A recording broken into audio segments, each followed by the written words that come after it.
Hello Navi Mumbai news. कुक्षेत गावातील तरुणांना बेरोजगार करणाऱ्या हायड्रिला कंपनी विरोधात सूरज पाटील उपोषणास बसले होते, परंतु त्यांची कोणीच दखल घेतली नाही। शेवटी 6व्या दिवशी त्यांनी राजभवनात जाऊन राज्यपालांची भेट घेतली। कुक्षेत गाव आज राजभवनात गेल्याने नवी मुंबईत चर्चा होत आहे। त्याच दिवशी सूरज पाटील यांनी उपोषण मागे घेतले। आम्हाला जर अजून न्याय मिळाला नाही तर आम्ही कलेक्टर कार्यालयाच्या परिसरात उपोषण करू, असे सूरज पाटील यावेळी बोलत होते।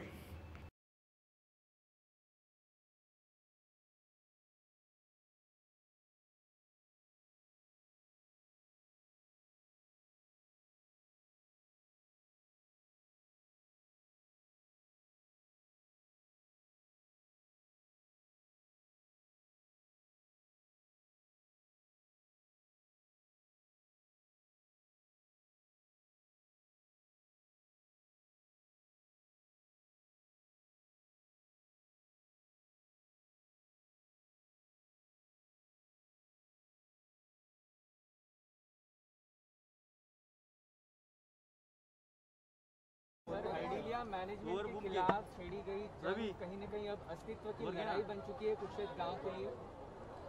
देखिए, जन्म जब हुआ जब आँख खुली तो सामने कंपनी थी। फिर जैसे समझ आई तो मालूम पड़ा कि बुजुर्गों की खेती इन्होंने ले ली, कम दामों में बोलिए या फिर कोई दाम न दिए बिना सरकार के लिए योगदान है करके, और वहाँ बसी हाइड्रिला कंपनी जो आज एसआई ग्रुप से जानी जाती है। कुछ लोगों को नौकरी दी, वो भी मालूम पड़ा कि गणेश नाइक साहब का संघर्ष काम आया। फिर जैसे जैसे हम पढ़ाई करते गए, बड़े होते गए, तो मालूम पड़ा गांव भी और घर भी छोड़ना है इसी कंपनी के लिए, कि प्रकल्प है दूसरी जगह शिफ्ट होना है। तो हम शिफ्ट हो गए सेक्टर 14 नेरुल में। जब हर चीज़ में दौड़म भागी होती रही, नौकरी का अधिकार के लिए गेट पे आना पड़ा, तो मसला सॉल्व नहीं बढ़ता गया। कुछ कुछ जगह हम जैसे जैसे न्याय पाने की कोशिश करें, तो जब पलक मंत्री करके दादा हमारे पीछे खड़े रहे, तो मामर लॉरी में भी जो जगह गई थी वहाँ पे 20 युवकों को नौकरी दी गई गणेश नाइक साहब के माध्यम से। वो हमारी पहली जीत थी। हाइड्रिला केमिकल्स में जो मैनेजमेंट थी, पहली गुहार लगाई थी तो 2-5 लोगों को नौकरी की, उन्होंने हमें पॉजिटिवनेस दिखाई। इसके बाद 2016 में एक आश्वासन दिया कि जब भी अभी भर्ती निकलेगी आपको लिया जाएगा। एसआई ग्रुप हर बार बिकती गई, अभी और कोई मालिक आया है, और इनके पास जब गुहार लगाई तो मिलने के भी लिए उनके पास समय नहीं था।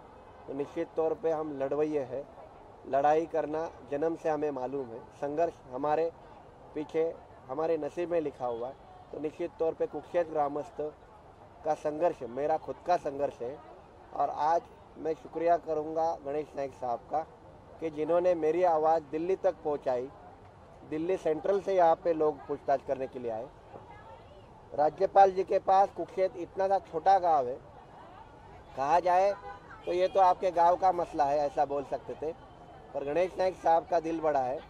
संजीवी नाइक साहब खुद मेरे साथ, सागर नाइक साहब खुद मेरे साथ चल पड़े, और भगत सिंह कोश्यारी साहब ने जिस हिसाब से मेरी पूछताछ वहाँ पे की कि बेटा 6 दिन से आप भूखे हो, कैसे इतना कर पा रहे हो, कैसे रह रहे हो, तुरंत उन्होंने जिलाधिकारी कलेक्टर साहब को फ़ोन लगाया और इस मामले में खुद जाके मीटिंग लगा के ये कुक्षेत के लोग भूमिहीन है, भूमिपुत्र है, इनको न्याय मिलना चाहिए, ये खुद कोश्यारी साहब ने वहाँ पे बयान किया।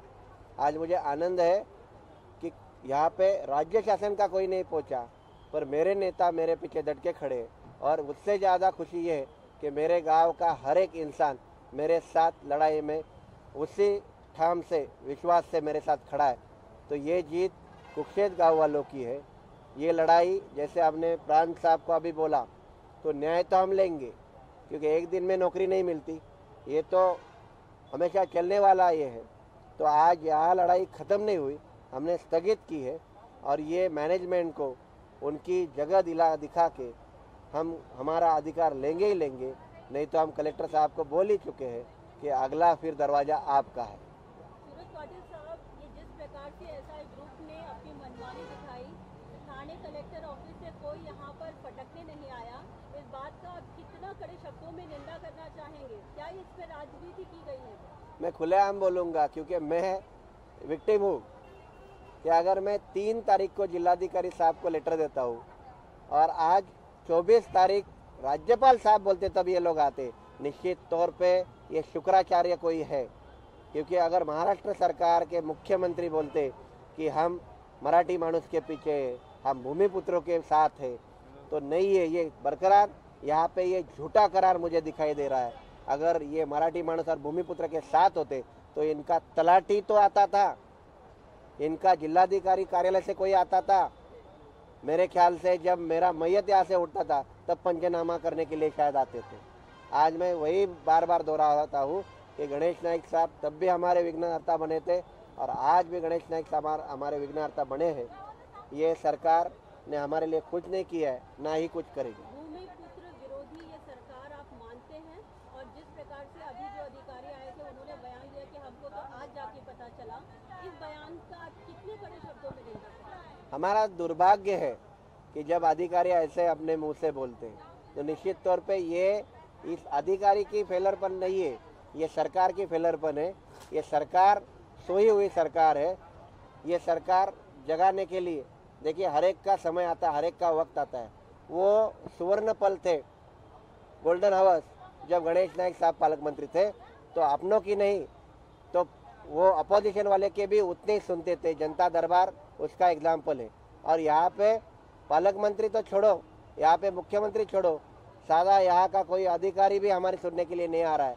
तो ये फेलर हमारा नहीं, आम जनता का नहीं है, ये फेलरपन बैठी हुई सरकार का है। आखिरी सवाल, गणेश नाइक का ये शेर अपनी मांगों को पूरा करने के लिए आगे कब तक लड़ता रहेगा और क्या कभी नहीं रुकेगा और अपनी मंजिलों को पाके रहेगा? आखिरी सांस रहेगी जिंदगी की तब तक ये लड़ाई मेरी जारी रहेगी। कुरुक्षेत्र के युवकों के लिए, कुरुक्षेत्र के ग्रामस्थों के लिए, कुरुक्षेत्र के हर उस इंसान के लिए न्याय दिलाना मेरा फर्ज है। मैं न्याय दिलाता आ रहा हूँ, कर रहा हूँ, करता रहूँगा। ये मेरी सोच है और इससे कभी मैं परे नहीं रहूँगा।